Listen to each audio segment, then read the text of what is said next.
Kabisado na raw ni Tatay Andy at Nanay Emma kung kailan ang dagsa ng mga pasahero tuwing undas.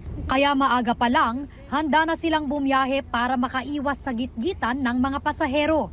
Sa Nueva Ecija sila patungo. Para makaiwas ng traffic sa dagsa ng tao. Siyempre po, senior citizen na, ingatan rin namin yung sarili namin sa gitgitan, yung mga ganun ba. Para relax ka lang po sa biyahe. Kabisado na po namin yung Dagsa ng tao. alis ng sasakyan, yung maluwag na hindi pa punuan, yung mai-enjoy nyo talaga yung pwesto nyo. Si Tatay Jason naman galing Romblon pa at babiyahe pa Hagonoy, Bulacan para sa undas.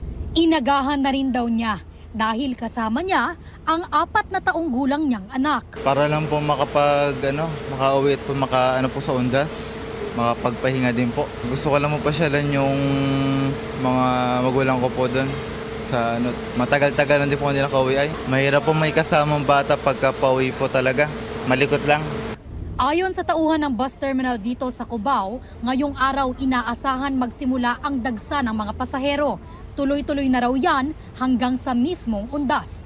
Kaya ang payo nila sa mga pasahero, medyo aga-agahan niyo po para hindi po kayo masabay sa karamihan at pati po yung mga daladalahan natin kung maaari po limit lang po para hindi po kayo mahirapan sa pagbiyahe.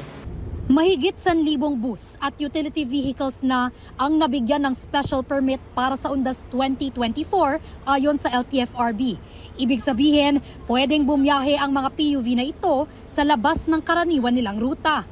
Magpapadala rin daw ang LTFRB ng mga tauhan sa mga terminal para suriin kung handa sa biyahe hindi lang ang mga PUV, kundi pati na rin ang mga driver at konduktor.